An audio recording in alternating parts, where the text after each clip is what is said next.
Do School Better, a podcast for people who want to transform education. My name is Doris.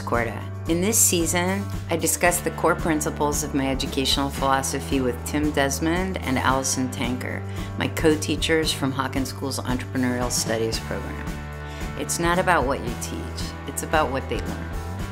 In this episode, Tim and Doris discuss the critical role of technology in Hawken's Entrepreneurial Studies program. Tim explains his beliefs on educational technology, along with practical ways to get started for the less technically inclined. So, you've spent 25 years as a history teacher, you've been an instructional technologist, you've been an author, etc. And it was maybe a week when we first started working together. We're just learning each other, and we were teaching this thing. And I said, so what, if you could do absolutely the thing that you love to do professionally most, what does it look like? Do you remember that? Vaguely. Okay. And I said, give me an example of something you worked on recently that you loved. Do you remember that? Now I remember the conversation, yeah. And do you remember what you said? Yeah, I was building out haiku modules. Yeah. Really exciting, yeah. huh? And I mean, this was, we've covered so much, we've gone through so much, you and me personally together. This was 2 years ago almost. But I remember very specifically you saying, I had to do blah, blah, blah, blah, blah. And I sat down at 2:00 in the afternoon, and at 9:00, Joy, your wife, said, are you coming to dinner ever? And you were stunned that you'd been doing this for 7 hours. And I mean, I remember the times that you said, right? So, and this was a long time ago, and a lot of water under the dam since, and so under the bridge. I always say this wrong. Anyway. Close enough. Yeah. So, so that was about 1 weekend, and we partnered, and you built an extraordinary learning platform for an entirely different educational model where we're using problems for students to learn, and others are using it in all kinds of different classes, and you're teaching them how to build their own. Please tell me about it. Where to begin? Yeah. 1971. No, I won't go that far back. When I first started teaching, this was the early 90s, and it was, I remember being at the Peck School, and we were in Susie Pignatello's classroom, and they had just run the phone line to the one computer in her room, and we were signing on to AOL. And we were all crowded around the computer, and the first thing we did was look up sports scores. I was like...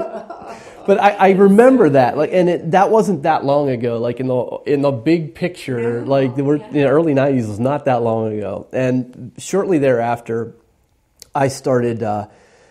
I got into sort of web design. I learned how to do HTML coding with Notepad. Changing the color of the background by using the hex value. It was so exciting. But in all of that, I also have to say that my mother typed my papers for me in college because I didn't even own a computer. I didn't go to the computer lab. Yeah.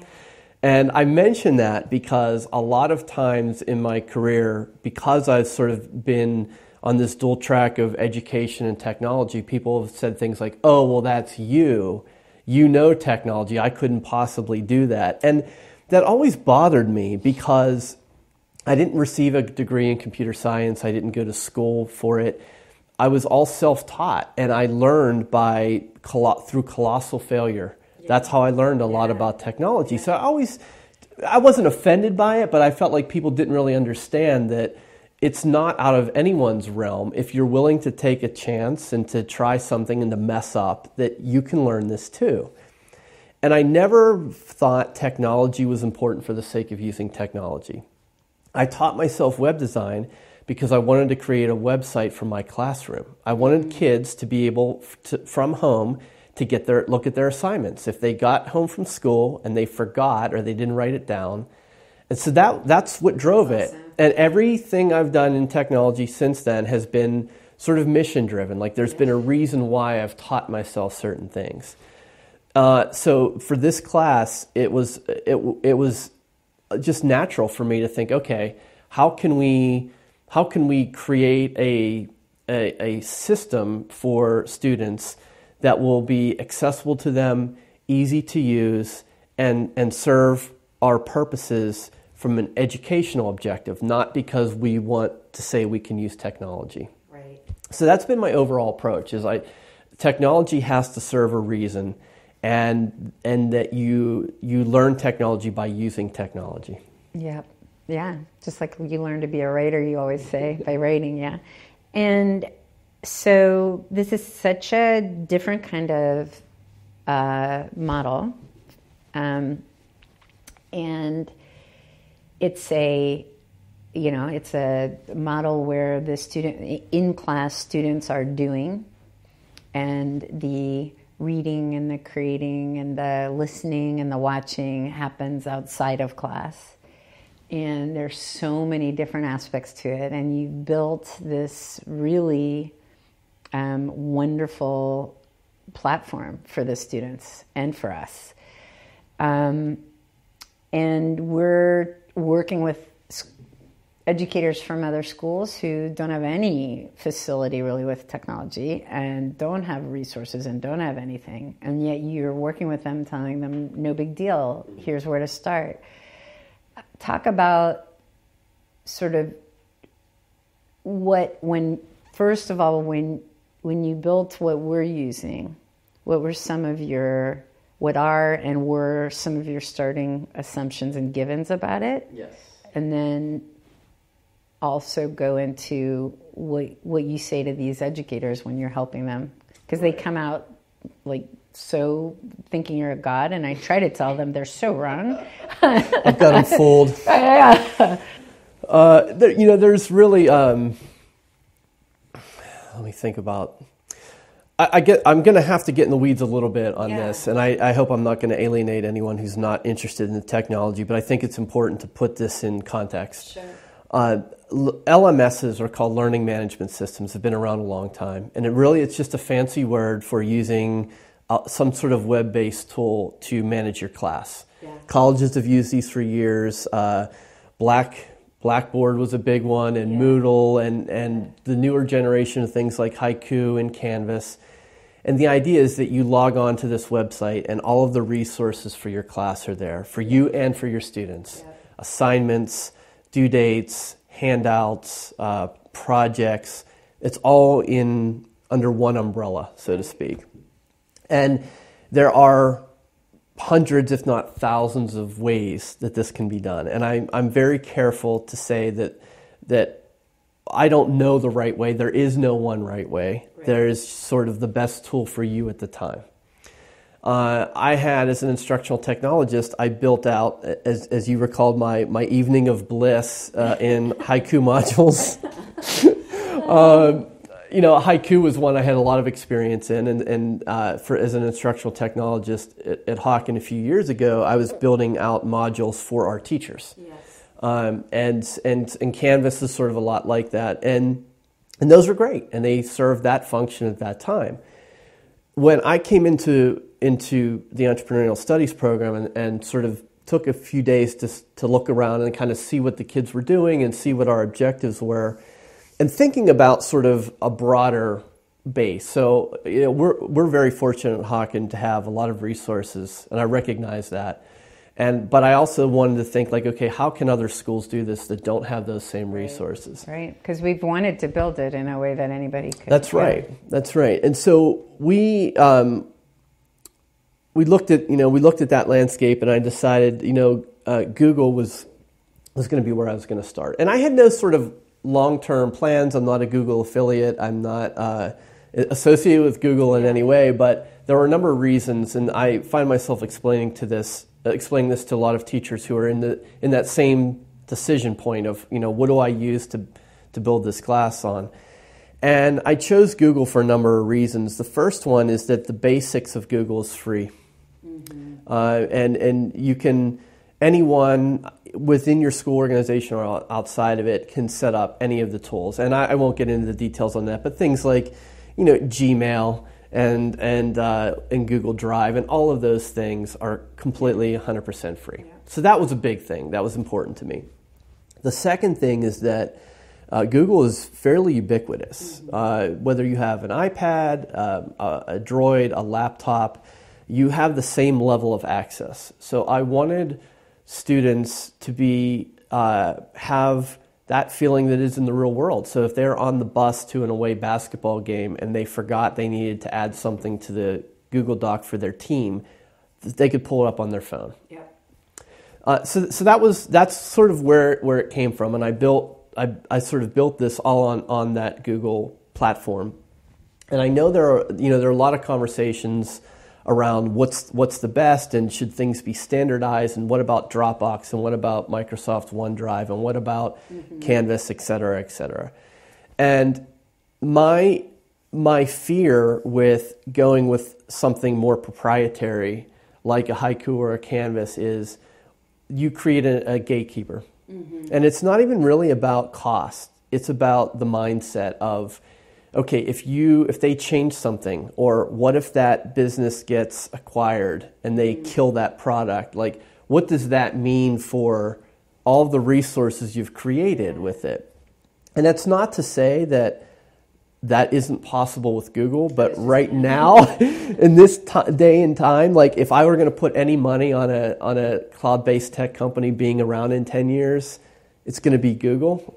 Maybe 10 years from now, someone will listen to this and I'll be totally wrong. Oh, you were wrong. But, right? As opposed to some of these other companies. So that was sort of the basis for the decision. And so when we do, when we're hosting workshops and we're training other educators how to do this, and I always get asked that question, like, why Google? Why not this XYZ? And I say, XYZ might fit very well for you, but here's why I chose Google. And whether or not they agree with it, they understand the rationale. Yeah. And that's the learning for them, is just understanding all of those consequences, those far-reaching consequences of making that choice. Right. So we have educators come to our workshops or come work with us here at Hawken who are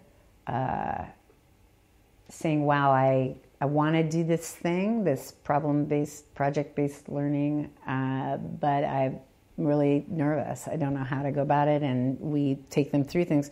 They also say, you know what, I'm not an instructional technologist. I don't have the experience, Tim, that you have. There's no way I can build something from a learning management system. What do you say to them? Yeah, there's two things I say to them. And first of all, I swallow the lump in my throat when they're like, yeah, but you can do this. There's no way I could. I go, okay, I pause, I let that pass. And then I have two ways I respond. The first one is I say, put the kids in charge. If you're intimidated or you're afraid or you're insecure, just ask the kids. Like, hey, can someone in here set up a shared Dropbox folder for you? I guarantee you within 5 minutes it'll be done. Yeah. Someone in that room, whether they're sixth graders even in or middle seniors. schoolers, That's right. We've worked with middle school educators. Yeah. They will absolutely know what to do, and they will be thrilled to show you how to do it. Yeah. And they will be gracious and proud, and they'll feel valued, and everybody wins. Yeah. So that's the first thing I say is put a kid in charge. The second thing is, whether a kid is in charge or whether it's you, just do one thing really simple. So if you don't know anything about Google Drive, for example, and you want kids to compile their research into one central location, then use one Google Doc. Create one Google Doc, share it. Again, if you don't know how to share it, ask a kid to share it out. Start small, pick one thing, get your feet wet. Yeah. Do it so that you start to understand how it works. And then at your own pace, and as you need it, you can start to then build it out. And I've learned so much from you, I can't even begin to say, but one of the things as you're talking about, I'm reminded of is the numbers of times, especially in the early when we were really building all this, that you said, don't worry, Doris, just do what comes naturally. You can't break it. Do you remember? You kept saying you can't break it. Don't worry. Because I had to be a user of what you were creating. And I didn't. For me, it really was always has been. It's about how do we accomplish what we're trying to accomplish? But when you talk to other educators too, I'm sure you also, that advice is so great. Start with something simple, and then don't worry, you can't break it. Yeah. And that's sort of a lie. You can break it. Yeah. Oh, you're going to tell me that now that was a lie? I can't believe it. But, you lied to me so regularly. No, you can break it, but you can fix it almost instantly. So that's why I say like even something as simple as making a change in a Google Doc, you can go back and recover every revision that's ever been made from that Google Doc. So you're really not hurting anything, And the other question that I people try and pin me down, which I love. They're like, oh, so you use Google. So how long are you going? What happens, next year? I'm like, I don't know. I'm using Google right now. There might be a reason why we decide to do something else, and I'm not. I think that's where the traditional instructional technologists and technology people in schools in general, they tend to dig their heels in on a particular system. And I totally get why they do it. It's because it's easier for them not to change. Yeah.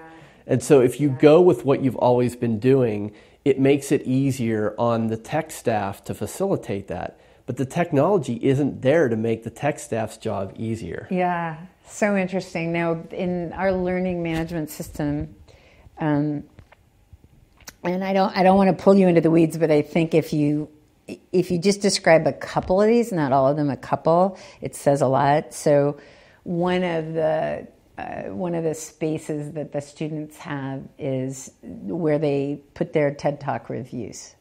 Okay, and it's a real simple thing, but it's incredible how useful this. Can you describe that? Yes, we use this particular strategy in a number of different ways, and it really is it's a simple Google form where the responses of the online form get input into a spreadsheet. Okay. So you can think about the number of different uses for this.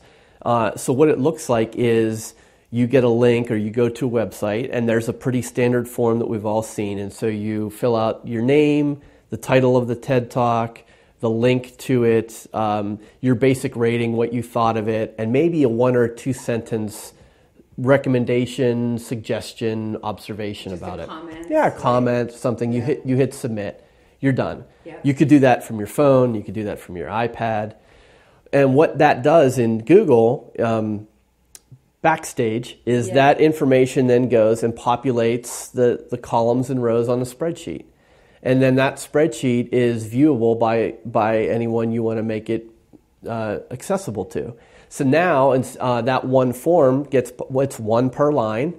And so now you can look at a spreadsheet and see all the titles, all the links, all those comments in one place. And that's just one little example of how you can use a Google form to a spreadsheet. Yeah, and the way that connects to the purpose of the learning purpose is we, early in, like maybe the second or third day of class, we assign a TED Talk for the students to watch, and maybe it's 18 minutes or something like that, a typical TED Talk kind of, 15 minutes.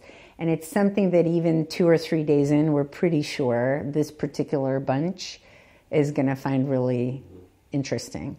And the next day, they're on fire about the TED Talk, and we let that go for a while. And then we say, there are thousands and thousands of these. Do you think there might be something you're interested in? That was great. I love that. And we say, all right, so one thing you're going to do every night, and you get to choose what you want to watch. Just find one you want to watch. And by the way, if you choose one and you start and I'm actually not liking this, stop right there. It's like, don't continue to read the book if you're hating it. But find one that works, and then fill out this form every night. And it's a simple form that you set up. And, oh, by the way, if you don't, and this becomes their nightly homework, and then, by the way, if you don't know or have really a thought about what you want to watch, and some of these TED Talks are really short. It's not a long, lengthy assignment. You can watch it on the bus. We have this place where you can go in and look at this long list that students, not only in this class, but in all the classes before you, have given their thumbs up, thumbs sideways, or thumbs down and had a comment, so they can see, oh, I loved that kid who graduated last year. Look, he loved this one. And they find, so it's so much more powerful. It's so simple what you set up, but it matches entirely the purpose. Well, the main objective is not to collect the TED Talks in a spreadsheet for us. Yeah. That's not, I mean, that's a side benefit, but it's really what you're saying. It's giving kids a starting place and giving them a resource that makes it really easy. And that's what the technology should do. Thanks for listening to this episode of Do School Better. We would love to hear from you, so please leave us a comment or a review.